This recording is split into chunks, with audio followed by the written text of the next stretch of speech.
శనివత్ రాహువు కుజవత్ కేతువు అని అంటారు పెద్దలు. శనిచ్చే ఫలితాలు రాహు ఇచ్చే ఫలితాలు ఒకటే, కుజుడు కేతు ఇచ్చే ఫలితాలు ఒకటే అని. ఓం నమ శివాయ. హాయ్ అండి, అందరికీ నమస్కారం. 2025 మే నెల 18వ తేదీ రాహుకేతువుల రాశి మార్పులు జరుగుతున్నాయి. రాహు కుంభరాశిలోకి, కేతువు సింహరాశిలోకి రావటం జరుగుతుంది. ఇది చక్రానికి లాభస్థానంలో రాహు, పంచమ స్థానంలో కేతువు రావటం జరుగుతుంది. ఈ భచక్రానికి ఎప్పుడైతే లాభస్థానంలో రాహు ఉన్నాడో ఇది దేశానికి అనుకూలమైనటువంటి సమయం. రాహు 3, 6, 11 స్థానాల్లో శుభాన్ని చేకూరుస్తాడు. ఇది దేశకాలమాన పరిస్థితులకి భచక్రానికి ఎప్పుడైతే లాభంలో ఉన్నాడో ఇది ఒక విధంగా అందరికీ మేలే చేస్తుంది అని తెలియజేస్తుంది. కేతువు పంచమ స్థానంలో ఉండటం జరుగుతుంది. ఈ పంచమం అనేది కొంత ఆందోళనకరంగా ఉండేటువంటి అవకాశం ఉంటుంది. ఆధ్యాత్మిక భావాలు ఎక్కువ కలుగుతాయి. ఈ ఆధ్యాత్మిక భావాల్లో ఎక్కువగా ప్రజలు మునుగుతారు.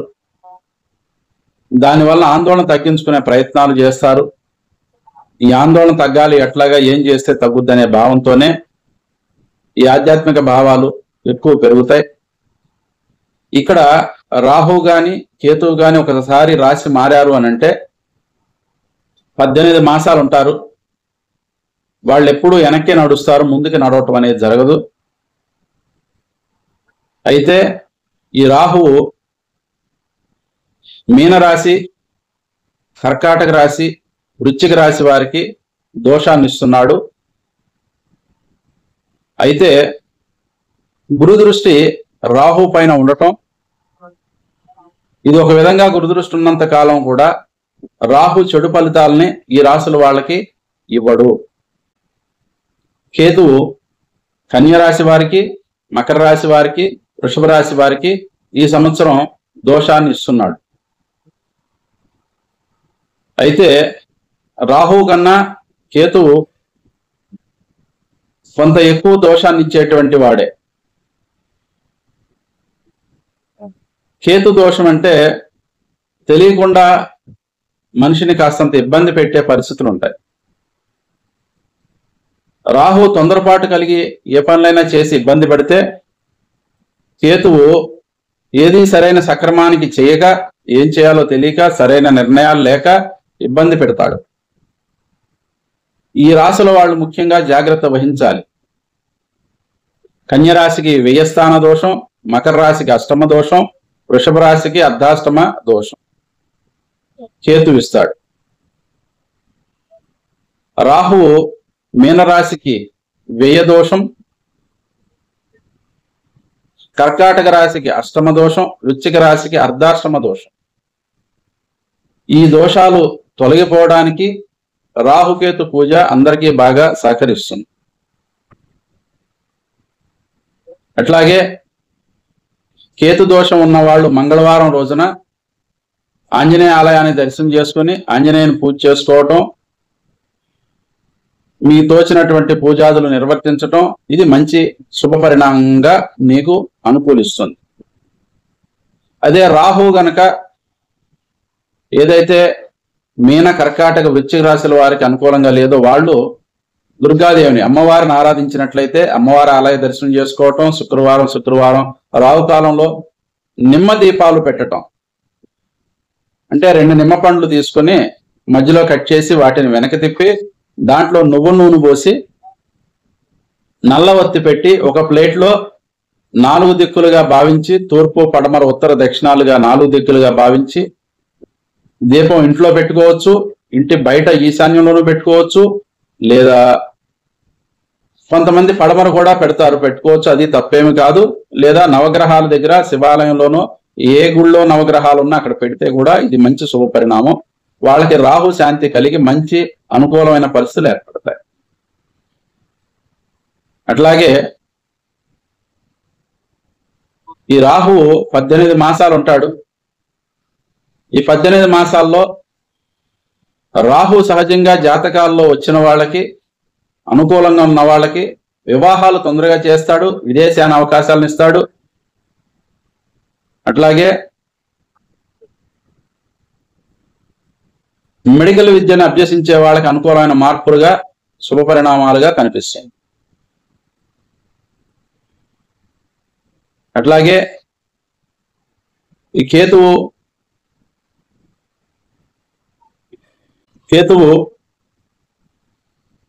గూఢాచర్య విద్యలు,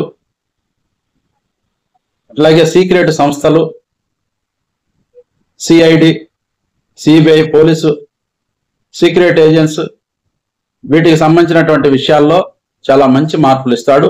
అట్లాంటి విద్యలు అభ్యసించే వాళ్ళకి, అట్లాగే సాఫ్ట్వేర్ రంగాల్లో కొత్త కొత్త మార్పులు తొక్కుతూ కొత్తగా ఈ హ్యాకర్స్ ని కనిపెట్టేటువంటి విద్యలు నేర్చుకునే వాళ్ళకి ఇది చాలా అనుకూలంగా ఉంటుంది. కేతువు సహజంగా ఆధ్యాత్మిక కారకుడు, ఆధ్యాత్మిక లక్షణాలను ఎక్కువ కలగజేస్తూ ఉంటాడు. అట్లాగే కేతువు వైరాగ్య కారకుడు కూడా. వివాహం వద్దులే, మళ్ళా చేసుకుందాంలే, ఇంకో సంవత్సరం అవి చేసుకుందాంలే, ఇప్పుడే తొందరే ముందులే అని కాలయాపన చేయించడానికి కేతువే కారణం. ఈ కేతు వలన వీళ్ళు ఏం చేస్తారు అంటే, ఈ సంవత్సరం ఆగుదాం అంటూ జాతకంలో కేతు ఇన్ఫ్లుయెన్స్ ఎక్కువ ఉన్నవాళ్ళు కాలయాపన చేసి 42 ఏళ్ల వరకు వివాహం చేసుకునే వాళ్ళు చాలా మంది ఉన్నారు. అదే రాహు అయితే చర్మచక్షువులకు కారకుడు. ఈ ఆరోగ్యాన్ని దెబ్బతీయటం కానీ, ఆరోగ్యపరమైన సమస్యలు ఉండటం కానీ చూపిస్తాడు, కానీ నిజంగా అది ఆరోగ్య సమస్యలు ఉండవు. రాహువు పొగరూపం కలిగిన వాడు. మీరు ఒక హాస్పిటల్కి వెళ్ళి అన్ని టెస్టులు చేయిస్తే, ఏదో సమస్య ఉందని వెళ్ళి అన్ని టెస్టులు చేసిన తర్వాత చూస్తే అన్ని టెస్టులు నార్మల్ ఉంటుంది, ఏమీ ఉండదు. కానీ ఏదో ప్రాబ్లం ఉన్నట్టుగా రాహు క్రియేట్ చేస్తాడు. రాహు అట్లాంటి లక్షణాలు ఇస్తాడు కనుక రాహు దోష నివారణకి మంచి అనుకూలమైన మార్పు స్ఫటికమాల వలన చాలా మంచి శుభపరిణామాలు కలుగుతాయి.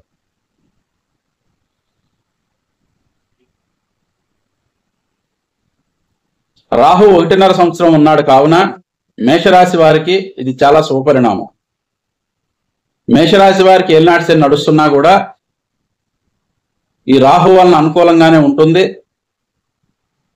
ఎందుకంటే గ్రహాలన్నిటిలోనే అత్యంత పెద్ద గ్రహం సూర్యగ్రహంతో పాటు పోలిస్తే 20 రెట్లు పెద్దవాడు. రాహు ఎక్కువ బలవంతుడు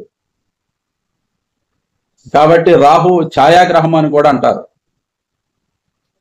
ఈ రాహువు శుభదృష్టి కలిగితే శుభ ఫలితాలు, పాప దృష్టి కలిగితే పాప ఫలితాలు ఇస్తాడు. అంటే శుభగ్రహాలు చూస్తే శుభ ఫలితాలను ఇస్తాడు, పాపగ్రహాలు చూస్తే పాప ఫలితాలను ఇస్తాడు. ఇప్పుడు గురువు శుభగ్రహంగా రాహు పైన దృష్టి ఉండటం చేత మేషరాశి వారికి శుభకార్యాలు జరుగుతాయి. ఎప్పటి నుంచో ఆగిపోయిన పనులు పూర్తవుతాయి. అట్లాగే సొంత గృహ నిర్మాణాలు, ఉద్యోగ మార్పులు, ఉద్యోగ అనుకూలత ఏర్పడుతుంది. కళ్ళకి సంబంధించిన సమస్యలు ఉంటే అవి తొలగిపోతాయి.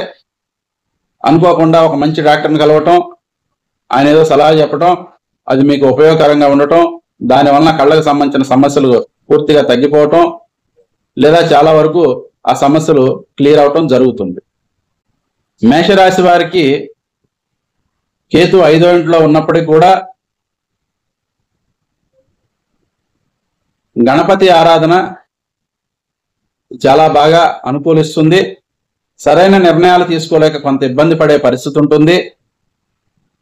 కాబట్టి గణపతి ఆరాధన చేస్తే నిర్ణయాలు అనుకూలంగా తీసుకోగలుగుతారు.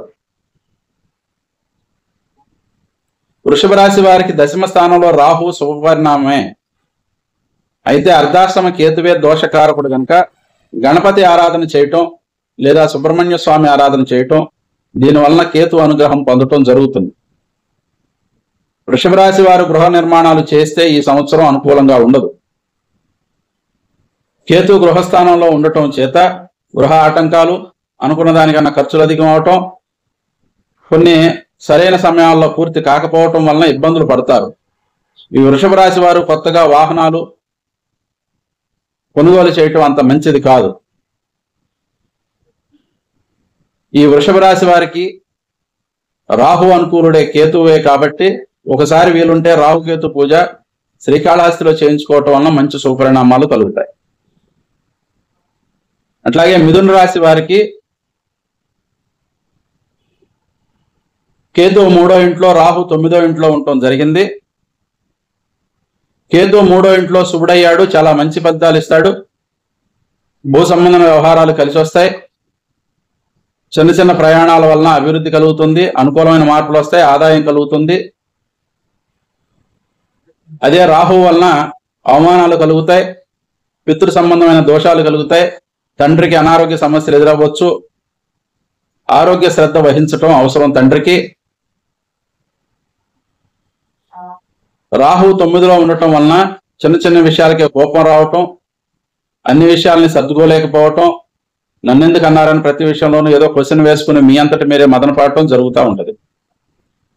కాబట్టి రాహు దోష నివారణకి మొదట్లో నేను చెప్పినట్టుగా అమ్మవారిని ఆరాధించినట్లయితే స్ఫటికమాల లేదా గురువిందమాల అనేది ఉంటుంది, నల్ల గురువిందమాల. ఇది వేసుకున్నా కూడా మీకు చక్కటి అనుకూలమైన మార్పులు కలుగుతాయి. కర్కాటక రాశి వారికి కేతు 2వ ఇంట్లో, రాహు 8వ ఇంట్లో ఉండటం చేత 2వ ఇంట్లో కేతు ప్రభావం అంతగా ఉండకపోయినప్పటికీ రాహు ప్రభావం ఉంటుంది కాబట్టి ఉద్యోగ ప్రయత్నాలు కలిసి వస్తాయి. ఉద్యోగ స్థానానికి లాభంలో ఉండటం వలన ఉద్యోగ అనుకూలత ఏర్పడుతుంది. ఆదాయపరంగా మీరు ఊహించినంతగా ఉండకపోవచ్చు, కొంత అనుకూలమైనగా ఎంతో కొంత అనుకూలంగానే కనిపిస్తుంది. అట్లాగే ఈ రాహువుకి వీలున్నంత వరకు దుర్గాదేవిని పూజించడమే ఉత్తమం. కాబట్టి పూర్తయిన వారికి ఏమీ లేదు, వారికి ఉద్యోగాలు వస్తాయి, బాగుంటుంది. ఇప్పుడు కొత్తగా విద్యను అభ్యసిస్తూ విద్యల్లో కాస్తంత రాణించడానికి దుర్గాదేవిని ఆరాధించండి. ఏమీ కాని పక్షంలో ఒక చక్కటి మంత్రం ఒకటి, ఓం దుర్గాదేవి నమః అనే మంత్రాన్ని ప్రతినిత్యము 27 సార్లు విద్యార్థులు అభ్యసించినట్లయితే విద్యాపరంగా రాణించగలుగుతారు. ఇది అందరికీ వర్తిస్తుంది. వ్యాపారులకు కానీ, పొలిటికల్ లీడర్స్ కానీ, వ్యవసాయదారులకు కానీ, చేతి వృత్తి కానీ, అట్లాగే సేవకా వృత్తిలో ఉన్న వారికి కానీ అందరికీ కూడా ఈ మంత్రం అనుకూలంగా ఉంటుంది. ఇది చేసిన వారికి చక్కటి ప్రతిఫలం కలుగుతుంది. సింహరాశి వారికి లగ్నంలో కేతువు, సప్తమంలో రాహు ఉండటం జరుగుతుంది. ఇది ఒక విధంగా శుభపరిణామం. సప్తమంలో కేంద్రంలో రాహు ఉండటం, అది కుంభరాశిలో ఉండటం, శనివత్ రాహు అంటారు. శని రాహు ఒకే ఫలితాన్ని ఇవ్వటం, అదే శని స్థానంలోకి రాహు చేరటం, ఇది ఒక విధంగా శుభపరిణామంగా తెలుస్తోంది. కన్యరాశి వారికి షష్ఠరాహువు అష్టలక్ష్మి యోగ కారకుడిగా చెప్పబడుతుంది. ఆదాయపరంగా బాగుంటుంది, అభివృద్ధి బాగుంటుంది, మంచి ధనం అయితే వస్తుంది, ఆగిపోయిన పనులు పూర్తవుతాయి, అన్ని విధాలా బాగుంటుంది. ఈ సంవత్సరం పుణ్య కార్యక్రమాలు బాగా చేస్తారు, తీర్థయాత్రలు చేస్తారు, అనుకూలమైన మార్పులుగా కనిపిస్తుంది. సమాజం మీద ఒక బాధ్యతా భావంతో మెలుగుతారు. కాబట్టి ఈ సంవత్సరం ఈ కన్యరాశి వారికి కొంత అనుకూలంగా ఉంది. ఈ రాహు ప్రభావం, శని ప్రభావం, గురు ప్రభావం, కేతు ప్రభావం, జాతకాలలో అత్యంత బలమైన గ్రహాలు మంద గ్రహాలు అని అంటారు. ఇవి 4 గ్రహాలు కూడా మంద గ్రహాలు అంటే. కాబట్టి ఈ 4 ఎక్కువ విపరీత ఫలితాలను ఇచ్చేవి, మంచైనా చెడైనా కూడా. కాబట్టి కన్యరాశి వారికి కొంత అనుకూలంగానే ఉంది, అంత ఇబ్బంది పడే పరిస్థితులు అయితే కనిపించట్లేదు. అయినా వ్యయ కేతు దోష నివారణ కోసం నేను చెప్పినట్టుగా గణపతి లేదా సుబ్రహ్మణ్య స్వామిని ఆరాధించడం వలన మంచి ఫలితాలు కలుగుతాయి. తులారాశి వారికి లాభంలో కేతు, పంచమంలో రాహు ఉండటం జరిగింది. పంచమ స్థానంలో రాహు ఉండటం వలన సంతాన సంబంధమైన సమస్యలు, ఆలోచనలు సరిగా తీసుకోలేకపోవటం, దైవభక్తి తగ్గటం, దైవారాధనలు అంతగా ఆచరించకపోవటం, దేవుడి మీద నమ్మకం లేదు నాకు, నేను ఎన్ని చేసినా కలిసి రావట్లేదు, నేను ఎందుకు చేయాలనేటువంటి భావనలు ఎదురవటం, ఇట్లా ఒక రకమైన నిరుత్సాహ భావంతో ఉంటారు. కొంత దీనికి ప్రధాన కారణం మీరే అన్న సంగతి మీరు పూర్తిగా పక్కన పెడతారు. సహజంగా మీకున్న లక్షణం ఏమి అని అంటే అశ్రద్ధ. ప్రతి విషయంలోనూ చూద్దాంలే, చేద్దాంలే, ఇంకా టైం ఉందిలే, పడుకుందాంలే, లెగుద్దాంలే, ఇట్లా ప్రతి విషయంలోనూ మీరు అశ్రద్ధ చేస్తారు. మీ స్వయంకృతాపరాధాన్ని మీరు మార్చుకోవటం చాలా అవసరం. ఇది చక్కగా మీరు మార్చుకుని మీ అంతటా మీరే మంచి శుభపరిణామాలు పొందటానికి స్వయంకృతాపరాధం లేకుండా మీరు ముందుకు సాగితే అన్ని విధాలా కలిసి వస్తుంది. రాహుకి దుర్గాదేవిని ప్రార్థించండి, అమ్మవారి అనుగ్రహం బాగుంటుంది. ఈ సంవత్సరం మీ గురుబలం కూడా పుష్కలంగా ఉంది, శుభకార్యాలు చేస్తారు. కొన్ని నత్తనడుకున సాగుతున్న పనులను కూడా ఈ గురుబలం చేత కొంత ముందుకు మూవ్ అవ్వగలుగుతారు. సంతానానికి సంబంధించిన వివాహాలు పూర్తవుతాయి. కొన్ని ఆటంకాలు ఉన్నప్పటికీ కూడా ఈ గురువు మీ జీవితానికి కొంత ఉపయోగకరంగా ఉన్నాడు. ఇంకా చెప్పుకోవాల్సిన విషయం ఏమంటే శని కూడా చాలా బాగున్నాడు. కాబట్టి ఈ సంవత్సరం, వచ్చే సంవత్సరం మీకు ఈ శని ప్రభావం కూడా చాలా అనుకూలంగా ఉంది. ఆ పై వచ్చే సంవత్సరం కూడా శని మీకు షష్ఠ స్థానంలోనే ఉన్నాడు. ఇది కూడా చాలా శుభపరిణామం. అయితే ఈ రాహు వలన కొంత ఆటంకాలు పోవడానికి దుర్గాదేవి ఆరాధన మీకు బాగా పనిచేస్తుంది. తదుపరి వృశ్చిక రాశి. ఈ వృశ్చిక రాశి వారికి రాహు 4వ ఇంట్లో ఉండటం, కేతువు దశమ స్థానంలో 10వ ఇంట్లో ఉండటం, కేతువు 10లో ఉండటం వలన ఆధ్యాత్మిక భావాలు, శుభకార్యాలు చేస్తారు. 4వ ఇంట్లో రాహు ఉండటం వలన కొంత మానసిక ఒత్తిడి, గృహస్థానాలు, అట్లాగే గృహ మార్పులు ఇట్లాంటివి జరిగే అవకాశం ఉంటుంది. ఈ రాహు వలన స్వల్ప ఇబ్బందులు ఉన్నప్పటికీ గురు దృష్టి కలగటం వలన ఇంట్లో గృహాల్లో శుభకార్యాలు చేస్తారు. ఏ జాతకంలో అయినా సరే రాహు అంతర్దశ కానీ రాహు దశ కానీ నడిచిన వాళ్ళకి శుభకార్యాలు వాళ్ళ ఇంట్లో వాళ్ళకి కానీ వారికి కానీ జరుగుతాయనేది శాస్త్రం చెప్పబడింది. కాబట్టి రాహు గృహ సంబంధంలో గృహస్థానంలో ఉన్నాడు కనుక గృహంలో శుభకార్యాలు చేయగలుగుతారు. వృశ్చిక రాశి వారికి గురువు 1000 స్థానాన్ని చూస్తున్నాడు. శుభకార్య రీత్యా ఖర్చులు అవుతాయనేది దీని అర్థం. అదే పాపగ్రహ దృష్టి అయితే అది అశుభ కార్యాలుగా చెప్పబడుతుంది. కానీ ఇక్కడ అట్లాంటిది లేదు. గురువు శుభదృష్టి కలిగిన వాడే కాబట్టి 1000 స్థానంలో చూస్తున్నాడు. గురువు చూస్తే కూడా చాలా మంచిది. అది శుభకార్య రీత్యా ఖర్చులుగానే చెప్పబడుతుంది.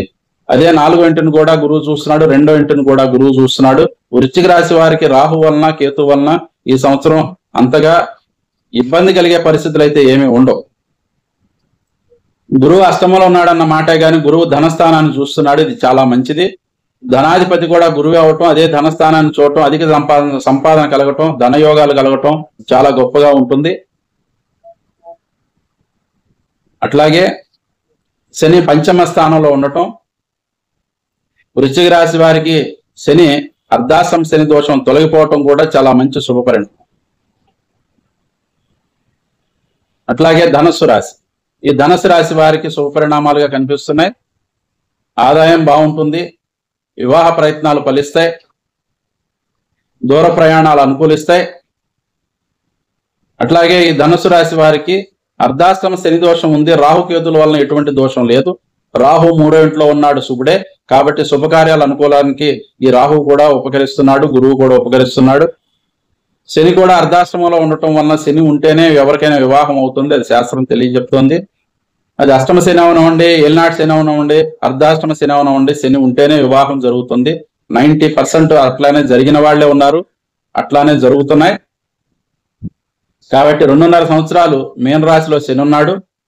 ఈ ధనుసు రాశి వారికి ఆ మీన రాశి గృహస్థానం అయింది, వివాహ స్థానం అయింది, సుఖస్థానం అయింది, వాహన స్థానం అయింది, ఇంటి స్థానం అయింది.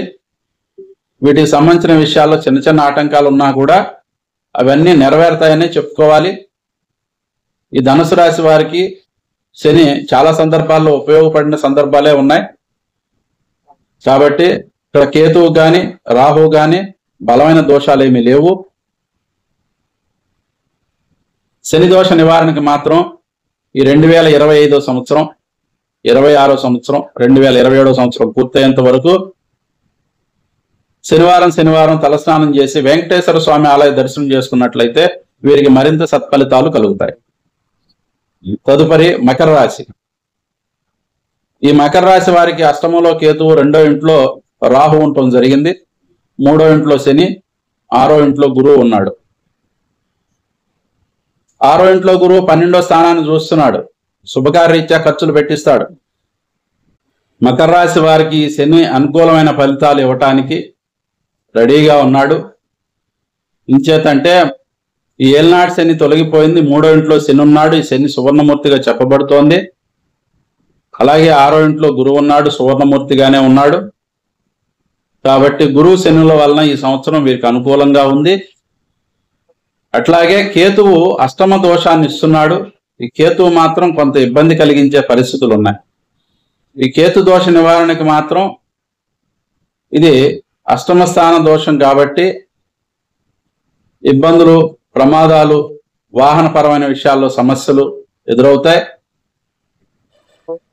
కావున గణపతిని ఆరాధించండి లేదా సుబ్రహ్మణ్య స్వామిని ఆరాధించండి, మంచి శుభపరిణామాలు కలుగుతాయి. అయితే అష్టమ దోషం వలన వృత్తికి సంబంధించిన విషయాలు ఆటంకాలు ఉంటాయి కాబట్టి కొంచెం జాగ్రత్త వహించండి.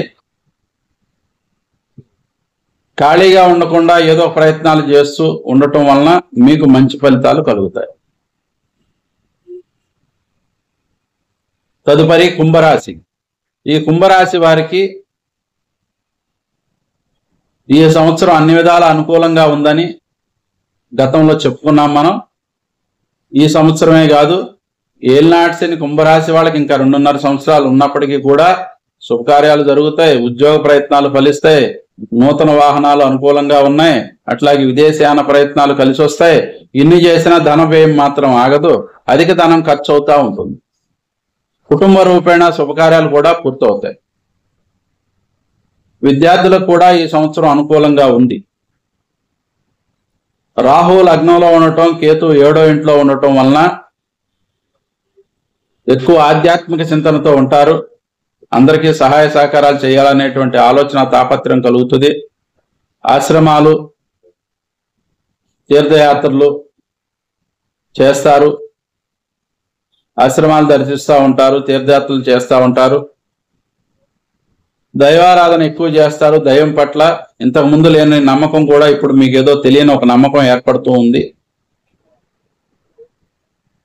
కాబట్టి మీకు చెప్పుకోదగిన బలమైన దోషం అంటూ ఏమీ లేదు. ఉన్న ఒకే ఒక దోషం ఏలినాటి శని దోషం. కాబట్టి ఆ శనికి మాత్రం ప్రతి శనివారం తలస్నానం చేసి నూతన వస్త్రాలు లేదా మలిన వస్త్రాలు తీసి మంచి వస్త్రాలు ధరించి వెంకటేశ్వర స్వామి ఆలయ దర్శనం చేస్తూ ఉండండి. ఇంకా 2.5 సంవత్సరాలు ఏలినాటి శని ఉంది కాబట్టి 2.5 సంవత్సరాలు సుమారుగా మీరు ఈ విధంగా చేస్తూ ఉంటే శుభపరిణామాలు కలుగుతాయి.